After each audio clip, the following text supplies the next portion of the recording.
let's talk about skirmisher units. There are three main types: javelins, archers and slingers.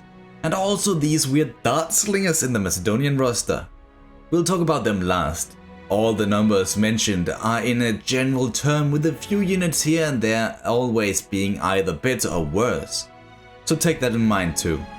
Every single type has its own advantages and problems, which we will talk about now.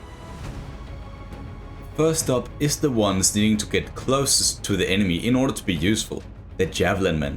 They are basically the guys you want to take down the most heavily armored units.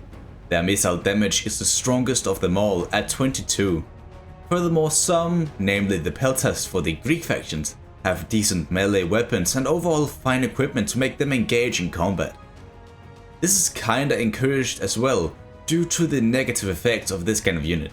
Not only is their range incredibly low at 90, which means they will already be basically on top of the enemy, but also their ammunition capacity is the lowest of them all with only 6 volleys. So because of their extra equipment, they can actually still pose some use to you after they are done firing. Now, you could place them in behind your central formation so they can throw their javelin safely. However, not only is that highly inefficient for their lack of ammo, but also they will be vulnerable to the other types of skirmishers such as slingers or archers with their superior range. Instead, you could place them in front of your lines, allowing them to run forward, toss a volley at the enemy and retreat back to safety. With their speed at 4, they can outrun any heavy infantry unit, making this possible. The downside is, however, they will be vulnerable to enemy cavalry and counterfire by skirmishers while retreating, possibly causing even more damage than it is worth. That is why I recommend using Javelinmen combined with other units such as flanking melee units or cavalry. Out there on the flanks, they can give you an edge in the highly crucial struggle that will take place, possibly allowing your own cavalry to get in behind the enemy lines. Furthermore, once out of ammo, your Javelinmen can perform rear charges on their own, taking their extra equipment into good use. You don't have to fear enemy skirmishers as much out there, as they will be too occupied with either your cavalry or the other melee units flanking around. Overall, they are excellent for rush tactics or if you want some extra help to win the engagements on the flanks. Slingers, on the other hand, are used completely different. With their extreme range being their advantage, they are perfect to outnumber your enemies all over the field from a safe distance.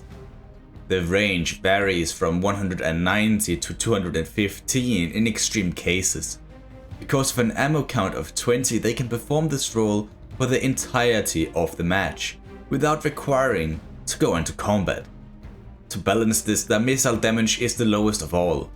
Yet that doesn't really matter if you are focusing down enemy skirmishers or, even more importantly, their cavalry. If you can take either of these out with efficiency, the rest of the battle should go in your favor. If allowed to fire unchallenged, they can even burst down well-armored infantry, possibly creating a gap in the center of the enemy lines for you to exploit. With such an advantage, it typically means you can sit back and wait for your opponent to make a move. This also means your slingers are a priority target for your opponent, meaning you need to protect them well. Typically, you will keep them right behind your front line. I'd recommend combining them with some heavy hoplites or even pikemen for this, as they basically excel at dealing with enemy charges. Just be careful, your slingers are not doing more harm than good. Their archer fire is straightforward, meaning you'll need to clear the line of fire to avoid too much friendly fire. The main problem is still to keep your opponents from outflanking you and take them out, which would be catastrophic. You could always place them on the flanks along with your cavalry, just like we did with the Javelinmen, but here they will both be way more vulnerable and lose their range advantage, which honestly is the only major selling point. I will also add that in a town defense against the AI, if you can get their entire force stuck in one street and your slingers behind them, you will basically feel like an ancient shotgun, blitzing down the enemies, melting them basically. They will still require something to protect them from a counterattack, but that is up to you.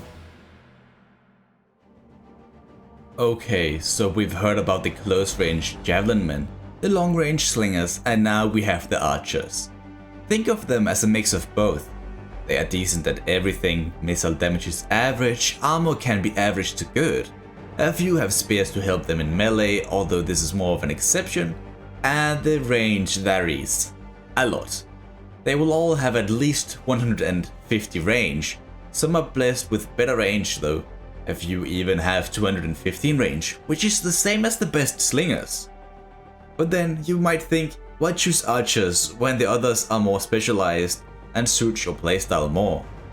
Well, that is because archers are more versatile. With ammo at 15 you might run out of arrows, but it will always be by the end of the battle anyway.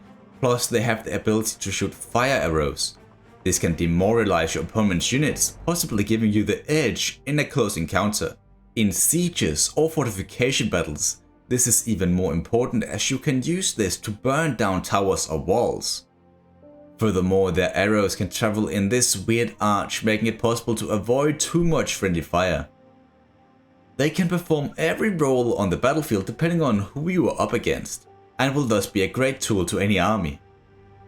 Now we come to the weird units. These start slingers hit like a peltest at 21, but have the range of a weak archer unit at 120. They are only available to the Macedonian roster because of a brief mention in the Polybian account about new weapons in the army of Perseus or something. The text says they have a long reload time, but statistically it is still the best. So yeah, basically a better peltest unit. There's also a crossbow unit for Syracuse. Now they are something. Extremely expensive, they also give you the same range as a slinger unit, the damage of a javelin unit, and the ammo of an archer. The downside is the horrible shots per minute, but so long you keep them safe behind your lines, they will be fine. Not only that, but they also have the heavy shot option, making them a mobile artillery unit, with the downside of less range and accuracy. To round this video off, I would like to mention all the factions with skirmishers who possess an extra advantage on their abilities. The Cimbri, Lugos, Lusitani and Sparta all have at least one unit or more with both the stalk and snipe ability, allowing them to shoot from anywhere on the field without being noticed, unless they get too close of course. The Kartli also have one unit but only with snipe, same for the Medewi but this time with stalk. Oh well, that is all from this video. Until the next time everyone, goodbye.